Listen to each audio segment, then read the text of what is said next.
পিতা সর্বদা নিজের সন্তানের সুখেরই কামনা করে, তার ভবিষ্যতের সুখের চিন্তায় মগ্ন থাকে,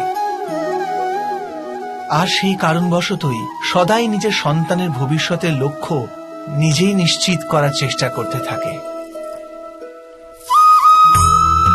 যে পথে পিতা স্বয়ং চলেছে, যে পথের কাঁটা কাঁকড়ের সাথে সে পরিচিত, পথের ছায়া পথের তাপ সে স্বয়ং অনুভব করেছে, সেই পথেই তার পুত্রও চলুক, এই ইচ্ছাই থাকে প্রত্যেক পিতার। নিঃসন্দেহে এ এক উত্তম ভাবনা,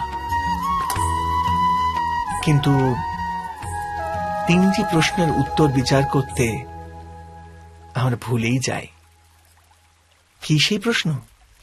প্রথম প্রশ্ন, এই সময়ের সাথে সাথে প্রত্যেক পথের পরিবর্তন হয় নাকি? সময় কি সর্বদা নতুন পরীক্ষার সম্মুখীন করে না?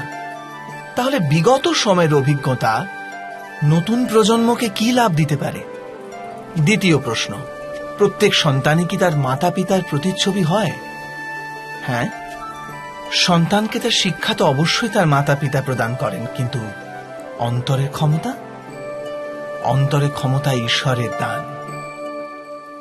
তবে যে পথে চলে পিতা সাফল্য পেয়েছে, এটা কি নিশ্চিত যে সেই পথে চলে তার সন্তানও সাফল্য আর সুখ লাভ করতে পারবে?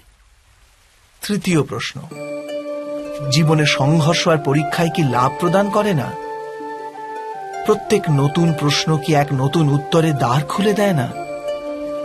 তবে কি সন্তানদের নতুন নতুন প্রশ্ন, সংঘর্ষ আর পরীক্ষা থেকে দূরে রাখলে তা কি তাদের পক্ষে খুব লাভজনক হবে, নাকি তাদের ক্ষতিই করবে?